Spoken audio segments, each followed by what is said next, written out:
اللہ اکبر اللہ اکبر لا الہ الا اللہ واللہ اکبر اللہ اکبر وللہ الحمد اللہ اکبر اللہ اکبر لا الہ الا اللہ واللہ اکبر اللہ اکبر وللہ الحمد اللہ اکبر اللہ اکبر لا الہ الا اللہ واللہ اکبر اللہ اکبر وللہ الحمد اللہ اکبر اللہ اکبر لا الہ الا اللہ واللہ اکبر اللہ اکبر وللہ الحمد الحمد للہ رب العالمین الرحمن الرحیم مالک یوم الدین ایاک نعبد وإیاک نستعین اهدنا الصراط المستقیم صراط الذين أنعمت عليهم غير المغضوب عليهم ولا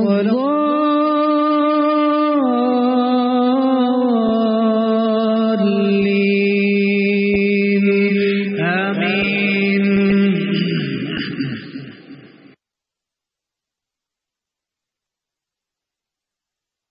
السلام علیکم ورحمۃ اللہ وبرکاتہ.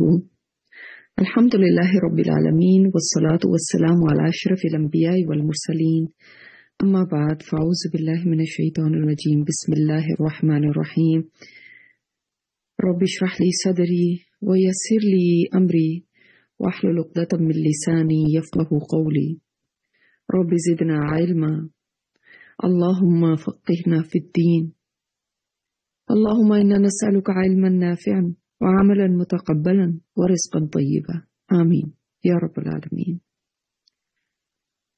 رمضان کا جب شروع ہوتا ہے تو لوگ بہت جوش و خروش کے ساتھ عمل کرنے کی کوشش کرتے ہیں، لیکن جیسے جیسے رمضان آگے بڑھتا جاتا ہے تو کچھ سستی آنے لگتی ہے، عمل میں کمی ہونے لگتی ہے، انسان تھکنے لگتا ہے.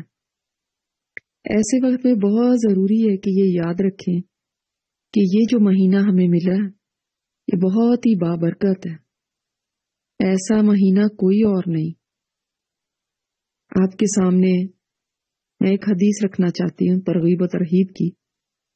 آپ صلی اللہ علیہ وسلم نے فرمایا بے شک اللہ تعالی ماہ رمضان کے ہر دن اور ہر رات میں لوگوں کو جہنم سے آزاد کرتا ہے. ہر دن اور ہر رات میں لوگوں کو جہنم سے آزاد کرتا ہے. اور ماہ رمضان کے ہر دن میں ہر مسلمان کے لیے ایک ایسی گھڑی ہے جس میں اس کی دعا قبول کی جاتی ہے.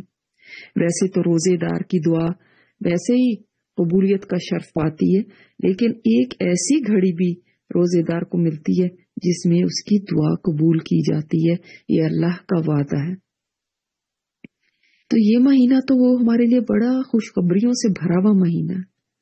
کہیں رمضان کے روزے رکھنے پہ گناہوں کی بخشش کی خوشخبری ہے، کہیں رمضان کی راتوں میں قیام کرنے پہ پچھلے گناہوں کی بخشش کا اعلان ہے، کہیں یہ خوشخبری ملتی ہے کہ روزے دار کے منہ کی بو اللہ تعالیٰ کو کستوری سے زیادہ پسند ہے، کہیں جنت کو سجایا جاتا ہے رمضان میں، کہیں رمضان کی ہر رات اور ہر دن آزادی مل رہی ہے جہنم سے، کہیں فرشتے دعائیں کر رہے ہیں، کہیں جنت کے سارے دروازے کھول دیے جا رہے ہیں اور کہیں جہنم کے سارے دروازے بند کر دیے جا رہے ہیں، کہیں دعائیں قبول ہو رہی ہیں، درجے بلند ہو رہے ہیں.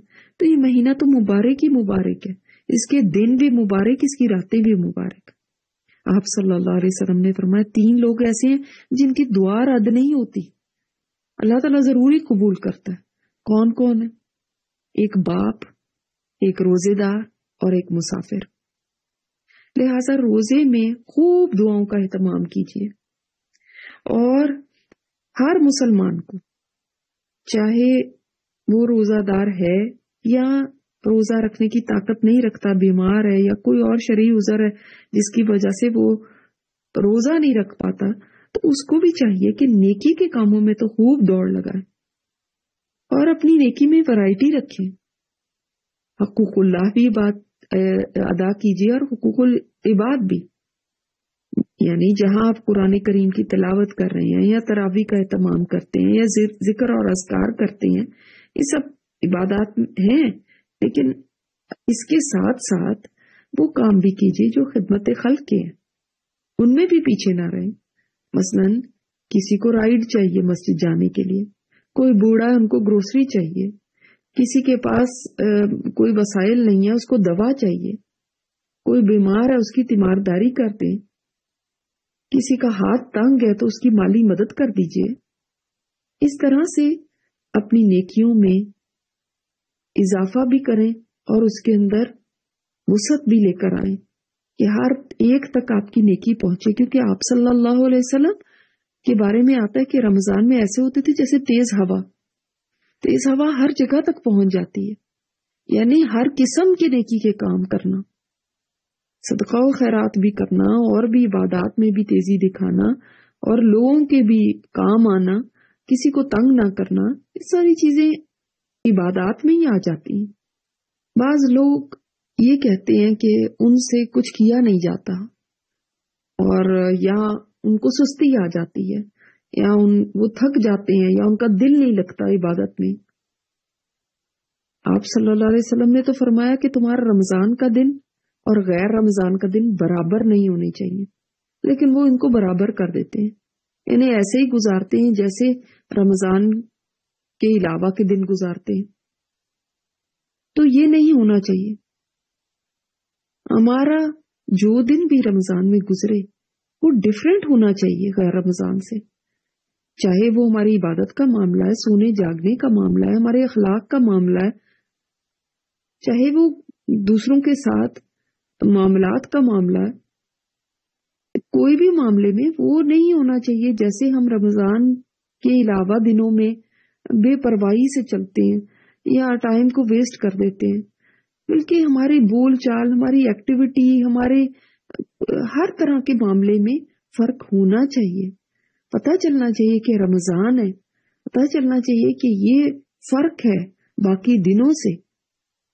تو ایسا نہیں ہونا چاہیے کہ ہم بس اسی طرح کیجولی اس کو لیں، اس کو عام کوئی دن سمجھے جیسے باقی دنوں کو سمجھتے ہیں، اور اس کو کوئی اہمیت دیے بغیر لاپرواہی سے چلتے رہیں، یہ نہیں ہونا چاہیے۔ لیکن بعض دفعہ انسان کو توفیق ہی نہیں ہوتی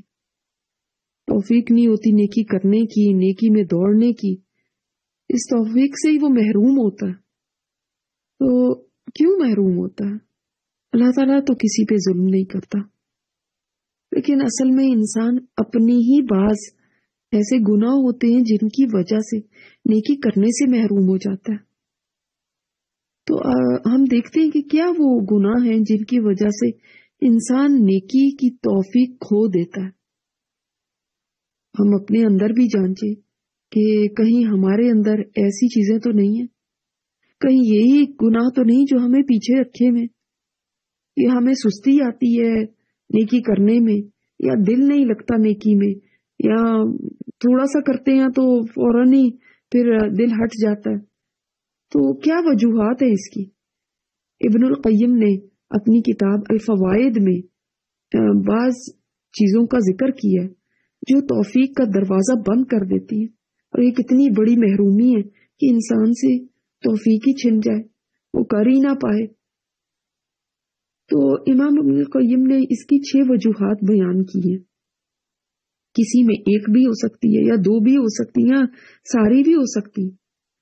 تو ہم چیک کرتے ہیں اپنے آپ کو کہ ہمارے اندر تو یہ نہیں ہے۔ یہ کیوں ضروری ہے؟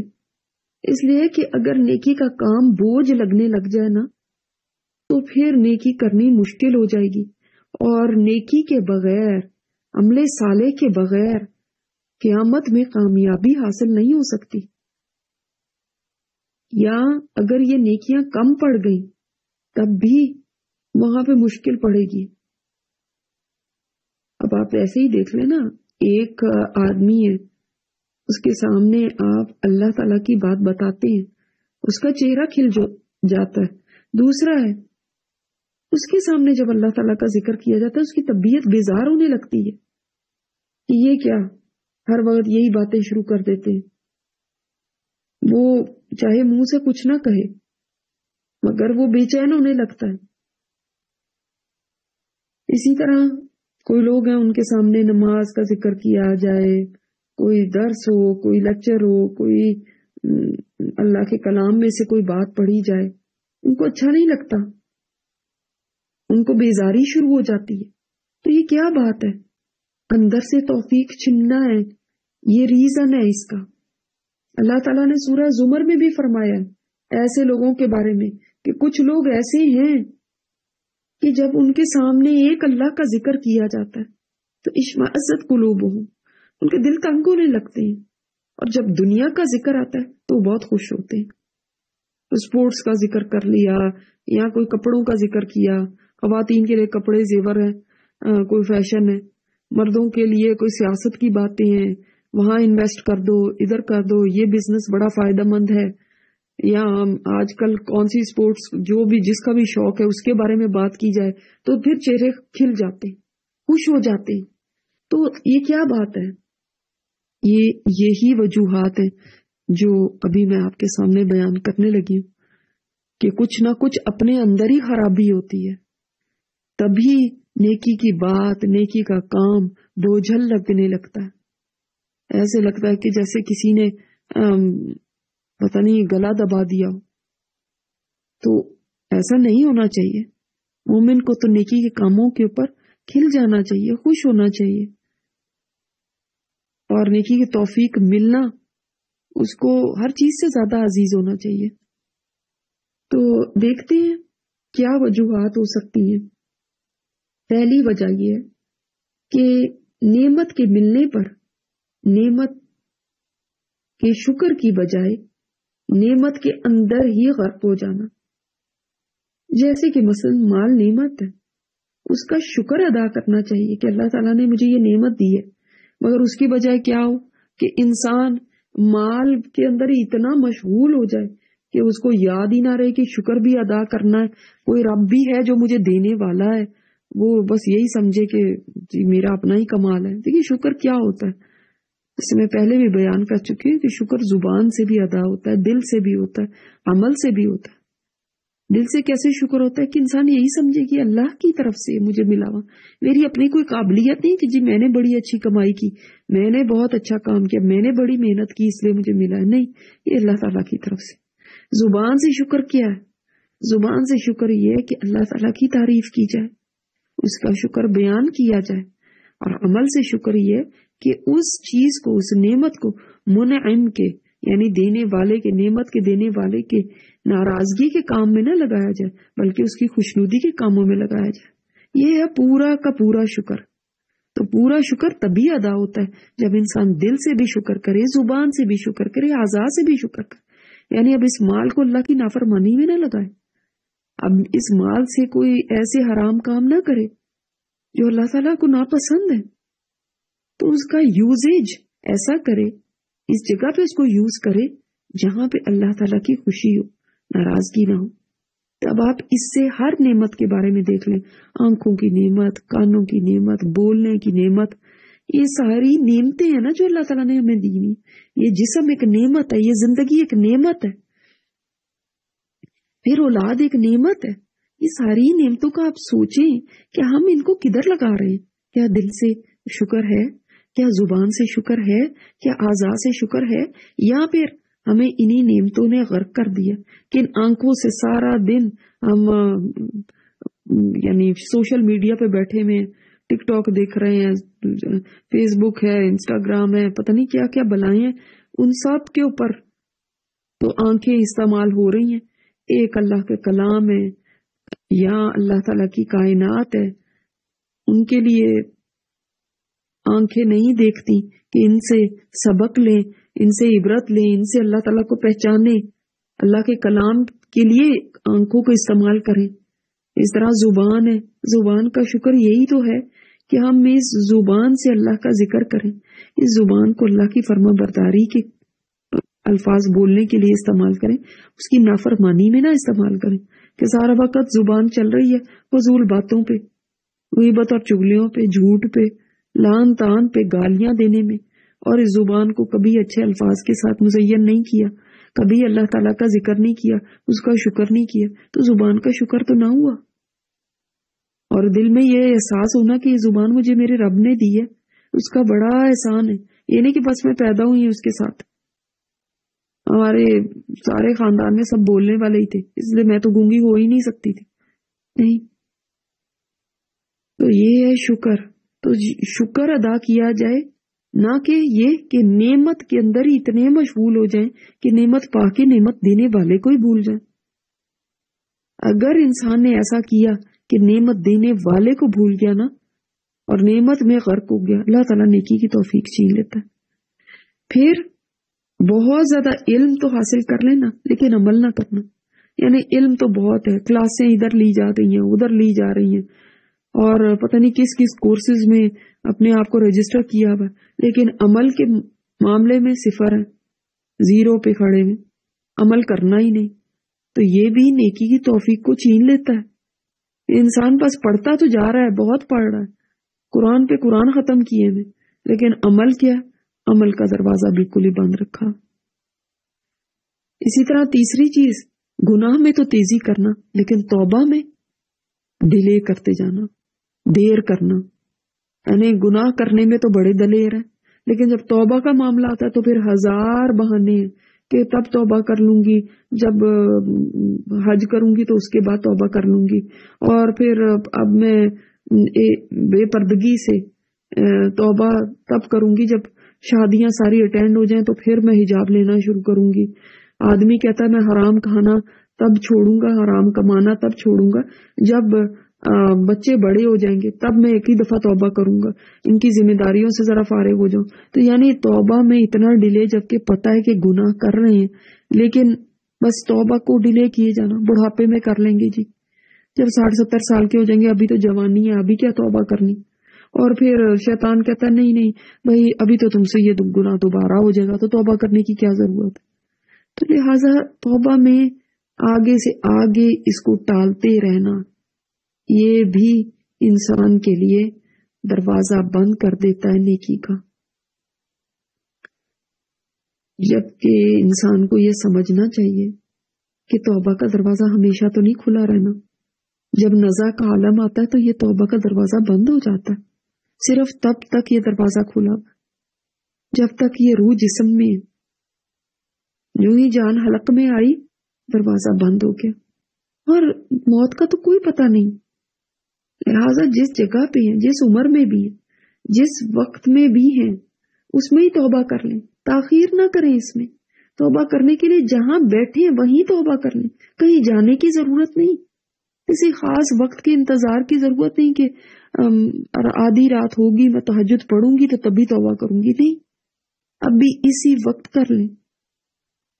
اور پھر اگلی چیز، چوتھی چیز کیا ہے؟ نیک لوگوں سے تعلق پہ تو فخر کرنا لیکن ان جیسا بننے کی کوشش نہ کرنا، یعنی نیک لوگوں سے تعلق کا تو بڑا فخر ہے کہ جی فلاں عالم دین ہے، وہ میرے دوست ہیں، اور فلاں ان کا بھی نمبر میرے پاس ہے، اور میں اپنی فلاں استاذہ سے بھی بہت قریب ہوں، میں کس وقت بھی ان کو کال کر لوں، کبھی بھی ان کے گھر چلی جاؤں، میں تو ان کو 20 سال سے جانتی ہوں۔ یعنی جو نیک لوگ ہیں ان کے ساتھ تعلق کے اوپر تو بہت خوش ہونا اور بڑھ بڑھ کے باتیں کرنا، بڑا فخر کرنا، لیکن جو ان کے عمل ہیں ان کو کاپی کرنے کی کوشش بالکل نہیں کرنا، تو یہ بھی پھر توبہ کی توفیق چھن جاتی ہے کہ نیکوں کا ساتھ بھی ملا ہو اور پھر بھی انسان اپنے عمل کو نہ بدلے۔ پھر پانچویں چیز ہے دنیا کے پیچھے بھاگنا، جبکہ دنیا آگے آگے دوڑ رہی ہے۔ دیکھیں اس دنیا میں جتنا ہمیں مل جانا ہے نا، وہ تو اللہ تعالیٰ نے اس کی ضمانت لی ہوئی ہے کہ تمہیں میں نے رزق دینا ہے، میں نے کھانا کھلانا ہے، میں نے پلانا ہے، اس کا ذمہ میرا ہے۔ جو اللہ تعالیٰ نے ضمانت لی ہوئی اس کے پیچھے ہم کتنا دوڑ رہے ہیں، اور جس کی ضمانت نہیں ہے اور وہ ہے جنت، اس کی ضمانت نہیں لی کہ تمہیں ضروری میں جنت میں داخل کروں گا، لیکن اس کی کوئی پرواہ نہ کرنا۔ اب دنیا آگے آگے دوڑ رہی ہے اور انسان اس کے پیچھے دوڑتا چلا جا رہا ہے۔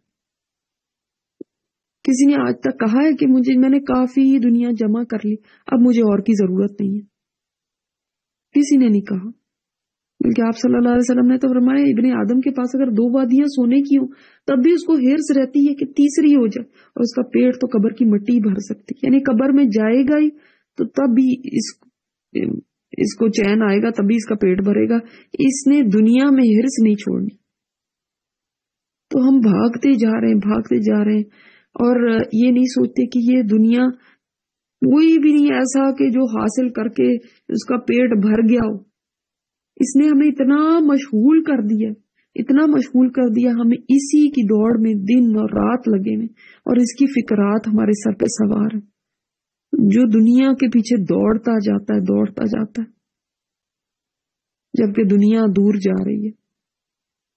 اور آخری بات کہ آخرت اس کی طرف بڑھ رہی ہے اور وہ آخرت سے دور بھاگ رہا ہے۔ پچھلی بات کیا تھی؟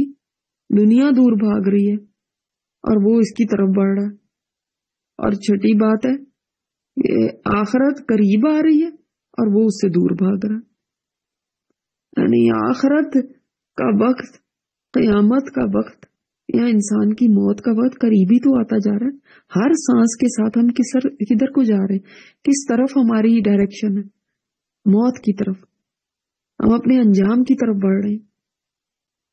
لیکن خیر ایسی باتیں تو کسی کے سامنے کر دی جائیں تو ان کو بہت برا لگتا ہے کہ آپ موت کا ذکر کیوں کر رہے ہیں، آخرت کا ذکر کیوں کر رہے ہیں، آپ کو بس یہی باتیں کرنی آتی۔ آپ صلی اللہ علیہ وسلم نے تو فرمایا کثرت سے لذتوں کو توڑنے والی کا ذکر کرو، یعنی موت کا۔ لیکن یہ ذکر تو ہمیں پسند نہیں۔ پہلا مرحلہ تو موت ہے نا، آخرت کی سیڑھی یہی ہے، اس کے بعد اور ساری منزلیں، قبر ہے، حشر ہے، پل صراط ہے، میزان ہے، کتنے سارے مرحلے ہیں، انسان کو پرواہ ہی نہ ہو، وہ دور بھاگ رہا ہے اس سے۔ حساب کتاب کی بات کی جائے تو اس کی طبیعت پہ گراں گزرتا ہے۔ بعض لوگ تو کہہ دیتے ہیں کہ ہمارے سامنے یہ ڈرا دینے والی باتیں نہ کریں۔ آپ صلی اللہ علیہ وسلم فرما رہے ہیں یہ بات کرو، زیادہ کثرت سے کرو اس کا ذکر۔ اور ہم لوگ کیا چاہتے ہیں؟ ان باتوں کا ذکر نہ کیا جائے کیونکہ کہیں ہمارا مزہ ختم نہ ہو جائے۔ آخرت کا تو ذکر بالکل ہی نہ کیا جائے کیونکہ اس سے ہم ڈر جاتے ہیں، بس دنیا کا ہی ذکر کرتے رہو، اسے خوش ہوتے ہیں۔ تو آخرت ہماری طرف بڑھ رہی ہے تیزی کے ساتھ۔ دیکھ لیں دن اور رات کیسے تیزی سے گزر رہے ہیں، مہینے پہ مہینہ، سال پہ سال، ہمیں پتہ بھی نہیں چلے گا اور یہ رمضان گزر بھی جائے گا۔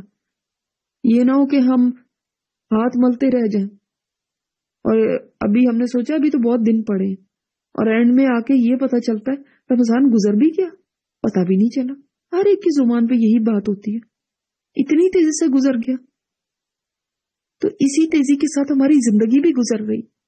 دیکھ لیں سال پہ سال کیسے آتا جا رہا ہے، لیکن ہمیں کوئی فکر ہی نہیں، کوئی پرواہ ہی نہیں کہ بھئی ہم اپنے انجام کی طرف بڑھ رہے ہیں، اس کی کب فکر کریں گے؟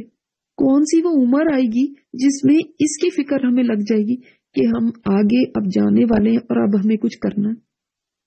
یہ نہ ہو کہ یہ فکر تب لگے جب کمر جھک جائے، آنکھوں پہ چشمے لگ جائیں، کانوں سے سنائی نہ دیتا ہو، بال سفید ہو جائے، ہمت ختم ہو جائے، اور تب انسان کہے اب مجھے آخرت کی فکر لگ گئی ہے۔ اب فکر لگ گئی ہے جس وقت کچھ کرنے کے قابل نہیں رہے، نہ زمین پہ سجدہ کر سکتے ہیں، نہ روزہ رکھ سکتے ہیں، نہ قرآن کریم کی تلاوت کر سکتے ہیں، نہ کوئی کسی اور کی مدد کر سکتے ہیں، اپنی مدد نہیں کر سکتے، کسی اور کی مدد کیا کرنی۔ تو تب فکر لگنا، پھر انسان کو وہ فائدہ نہیں دے سکتا. جیسے ابھی جس وقت آپ ہمت میں ہیں، آپ کے پاس طاقت ہے. بعض لوگ جوانی کے بالکل شروع میں ہیں، جو کام اس وقت کر سکتے ہیں ہمت کے دنوں میں، وہ آخری عمر میں نہیں ہو سکتے. آپ نے دیکھا ہوگا لوگ حج پہ جاتے ہیں، اس وقت بعض لوگ ویل چیئر پہ حج کر رہے ہوتے ہیں. یعنی اتنا ڈیلے کرتے ہیں حج کو کہ بس اب چل بھی نہ سکے اور ویل چیئر پہ ہی حج ہو، اور ساری جوانی اپنی پیسہ ہونے کے باوجود ادھر ادھر گزار دیتے ہیں کہ ابھی ہم بزی بہت ہیں، اینڈ میں جائیں گے حج کرنے، ایک ہی دفعہ جائیں گے، تبھی گناہ بخشوانے ہیں ہم نے. تو ایسا نہ کریں، آخرت کے معاملات کو ہرگز ڈیلے نہ کریں. اور یہی وقت ہے یہ سوچنے کا کہ میں نے اپنی آخرت کے لیے کیا بنایا ہے اور مجھے کتنی اور ضرورت ہے. تو اس وقت کو نیکیوں میں دوڑ لگانے میں لگائیں. اگر توفیق نہیں مل رہی تو ان کاموں کو دیکھیں کہ کہیں میں ان میں سے کسی میں تو انوالو نہیں ہوں، اور پھر اللہ تعالیٰ سے توفیق مانگیں بھی کہ اللہ میں اپنی طاقت سے کچھ نہیں کر سکتی، یا اللہ تو نے ہی مجھ سے کرانا ہے. پڑھا کریں لا حول ولا قوت الا باللہ. یہی آج کا ذکر ہے کہ جب بھی نیکی کی توفیق لگے کہ چھن گئی ہے، لگے کہ نیکی کرنی مشکل ہو رہی ہے، یہ لگے کہ نیکی بوجھ بن رہی ہے، تو لا حول ولا قوت الا باللہ. اللہ میں تو اپنی طاقت سے کر ہی نہیں سکتی، میرے اندر کوئی طاقت اور قوت نہیں، یا اللہ تو نے ہی کرانا ہے. تو آج کا یہ ذکر نوٹ کر لیجئے. اور جیسے کہ اللہ تعالیٰ نے قرآن پاک میں فرمایا یا الذین آمنوا اذکروا اللہ ذکرا کثیرا، اے ایمان والو اللہ تعالیٰ کا بہت زیادہ ذکر کرو. تو ذکر کو زیادہ کرنا ہے، یعنی کہ کبھی کبھی یاد آ گیا تو پھر کر لیا. ان دنوں میں آپ اٹھ رہے ہیں، بیٹھ رہے ہیں، چل رہے ہیں، اس وقت تو ہر وقت کوئی آپ نفل تو نہیں پڑھ رہے، ہر وقت تو قرآن بھی نہیں پڑھا جا سکتا، لیکن ذکر تو ہر وقت ہو سکتا ہے نا. ذکر کے لیے تو کوئی قید نہیں، ذکر کے لیے کوئی وقت نہیں ہے، ذکر کے لیے کوئی جگہ نہیں خاص مخصوص کہ آپ کو وہاں بیٹھنا ہے تو مسجد جا کے ہی ذکر کرنا ہے، مصلی پہ بیٹھ کے ہی ذکر کرنا ہے. نہیں، ہر جگہ پہ کریں. کوئی ڈرائیو کر رہا ہے تو اس وقت کرے، گھر سے باہر جا رہے ہیں تب کریں، کوئی کھانا بنا رہا ہے تب کریں، کھانا کھا رہے ہیں تب ذکر کر سکتے ہیں. ہمارے اسلاف میں سے ایک کے بارے میں آتا ہے کہ وہ جب منہ میں نوالا ڈالتے تھے تو ہر نوالے کے ساتھ فرماتے تھے الحمدللہ. تو کسی نے ان سے پوچھا کہ کیوں آپ ایسے کہتے ہیں؟ تو یہ فرمایا کہ منہ میں نوالا ڈال کے خاموش رہنے سے بہتر ہے کہ میں اس وقت اللہ تعالیٰ کا شکر ادا کروں. اور واقعی ہر نوالا اور ہر سانس اس قابل ہے کہ ہم اس میں اللہ تعالیٰ کا شکر ادا کریں. وہی بات جو پہلی آپ کو بیان کی ہے کہ نعمت میں غرق ہو کے کھانا ایسا مزے کا ہے کہ انگلیاں چاٹتے رہ گئے اور کھانے کی تعریفیں کر رہے ہیں اور کھانے بنانے والی کی تعریفیں ہو رہی ہیں، لیکن وہ جو کھانا دینے والا ہے اور جس کے اذن سے ہم کھا رہے ہیں اور اس کو انجوائے کر رہے ہیں اور ہمیں ذائقہ آ رہا ہے، لذت آ رہی ہے، اور جس نے یہ سب ہمیں چیزیں دیں جن سے یہ کھانا بنا ہے، تو اس رب کا شکر ادا کرنا ہی بھول جاتے. تو ذکر کثیر کرنا ہے، قلیل نہیں کرنا، کثیر کی طرف ہمیں دعوت دی گئی ہے. اور آج کی دعا وہ دعا ہے جو چوائس نہیں ہے کہ ہم کریں یا نہیں کریں، بلکہ اس دعا کو یاد کر لیں، اس لیے کہ یہ بہت ضروری دعا ہے. اور یہ دعا شرک سے پناہ کی دعا ہے، اس لیے کہ انسان کو بعض دفعہ ایسا لگتا ہے کہ میں تو شرک کبھی کرتی نہیں، لیکن شرک اس کے اندر کریپ ان کر جاتا ہے، ایسے کہ بالکل خاموشی کے ساتھ، جیسے اندھیری رات میں کالے پتھر پہ ایک چونٹی چل رہی ہو، اس طرح سے شرک آ جاتا ہے. جیسے وہ چونٹی نظر نہیں آتی نا، ایسے شرک اندر زندگی میں شامل ہو جاتا ہے. اور شرک وہ گناہ ہے، اللہ تعالیٰ معاف فرمائے اس سے، کہ اس کے بعد اگر چاہے کوئی نماز پڑھے، روزہ رکھے، قرآن پڑھے، خدمت خلق کرے، سب ضائع ہے اگر شرک کر لیا، اس لیے کہ شرک وہ زہر ہے جس کا ایک قطرہ بھی اگر کھانے میں ڈال دیا جائے سارا کھانا برباد ہو جائے۔